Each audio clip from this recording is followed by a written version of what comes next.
Good morning student.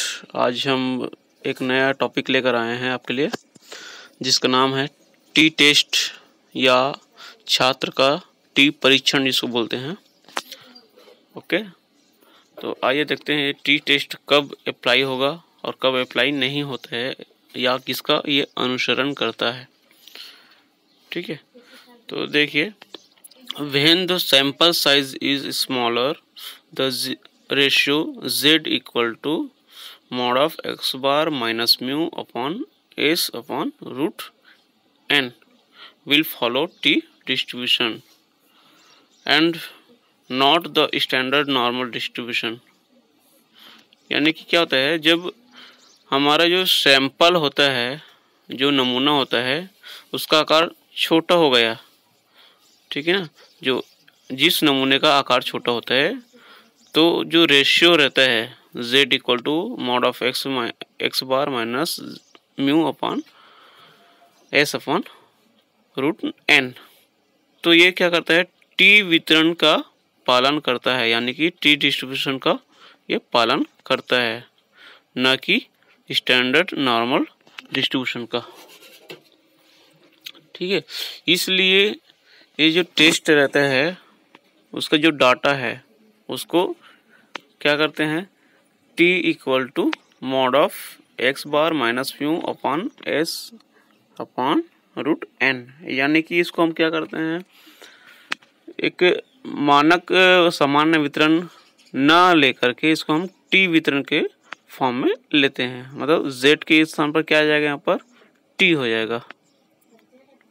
ठीक है, which follows normal distribution with mean 0 and unit standard deviation।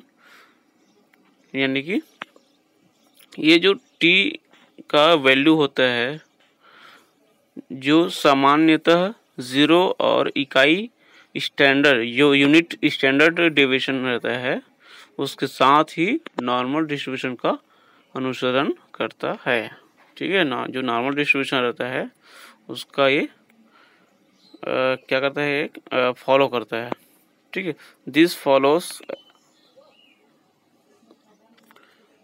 Eight t distribution with n-1 degrees of freedom which can be written as t of n-1 df। यहाँ पर df क्या है, degree of freedom. ठीक है, यानी कि ये जो स्वतंत्रता के डिग्री होता है, ये इंडिपेंडेंस ऑफ डिग्री होती है या डिग्री ऑफ इंडिपेंडेंस होती है n-1, उसके साथ ही जो डिस्ट्रीब्यूशन के बाद इसको हम t ऑफ n-1, ठीक है, यानी कि डिग्री ऑफ फ्रीडम के फॉर्म में नोट करते हैं।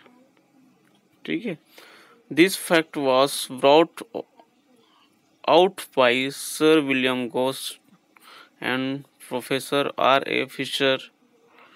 यानी कि ये जो दिया गया है, ये जो आपका टेस्ट दिया गया है या ये जो कथन दिया गया है उसको सर विलियम गोस्ट और प्रोफेसर R.A. फिशर द्वारा दिया गया है। ठीक है, सर विलियम गोस्टेस ने अपनी ही खोज को 905 में पेन नाम स्टूडेंट के तहत क्या किया था, इसको प्रकाशित किया गया था और बाद में इसको R.A. फिशर द्वारा विकसित और अलग से इसको क्या किया गया है, विस्तारित किया गया है। ठीक है, this fact was brought by Sir William Ghost and Professor R.A. Fisher। Sir William Ghost published his discovery in 1900, the pen name student, and later on developed and extended by Professor R.A. Fisher। तो professor R.A. Fisher ने ही ये जो परीक्षण है उसका नाम दिया है टी टेस्ट करके। ठीक है, यानी कि स्टूडेंट टी टेस्ट या छात्र का परीक्षण। ठीक है, तो आइए इसका एप्लीकेशंस देखते हैं या इसका जो यूजेस देखते हैं, इसका उपयोग कहाँ पर होता है और क्यों किया जाता है। ठीक है, तो फर्स्ट पॉइंट है to test the single mean in single sample case, यानी कि एकल जो सिंगल सैंपल के मामला होता है, जो सिंगल सैंपल होता है उसमें सिंगल मीन का टेस्ट कर सकते हैं। To test the equality of two means in double sample case, यानी कि दोहरे नमूने या डबल सैंपल के मामले में इसको दो साधनों की समानता का परीक्षण करने के लिए भी हम इसका यूज कर सकते हैं। ठीक है, जैसे कि इंडिपेंडेंट सैंपल, जिसको हम बोलते हैं इंडिपेंडेंट टी टेस्ट, स्वतंत्र नमूने। ठीक है, सेकेंड डिपेंडेंट सैंपल, यानी कि आश्रित नमूने, जिसको हम शॉर्ट में बोल सकते हैं पेयर टी टेस्ट। ठीक है, ये जो टी टेस्ट है वो दो प्रकार की होती है। फर्स्ट है सिंगल सैंपल के लिए होता है और सेकंड जो है डबल या पेयर सैंपल के लिए होता है। ठीक है, थर्ड पॉइंट क्या कहता है, to test the significance of observe correlation coefficient, यानी कि जो सहसंबंध गुणांक के महत्व का परीक्षण करने के लिए भी हम इसका यूज कर सकते हैं। ठीक है, जो कोरिलेशन कोफिशिएंट रहता है ना, उसका भी हम टेस्ट करने के लिए इसका यूज कर सकते हैं। इसी प्रकार से to test the significance of observe partial correlation coefficient, यानी कि आंशिक रूप से जो सहसंबंध गुणांक होते हैं उसके भी महत्व का परीक्षण करने के लिए हम इसका यूज कर सकते हैं। ठीक है, जो पार्शियल कोरिलेशन कोफिशिएंट रहता है उसके ऑब्जर्व करने के लिए हम इस टेस्ट का यूज कर सकते हैं।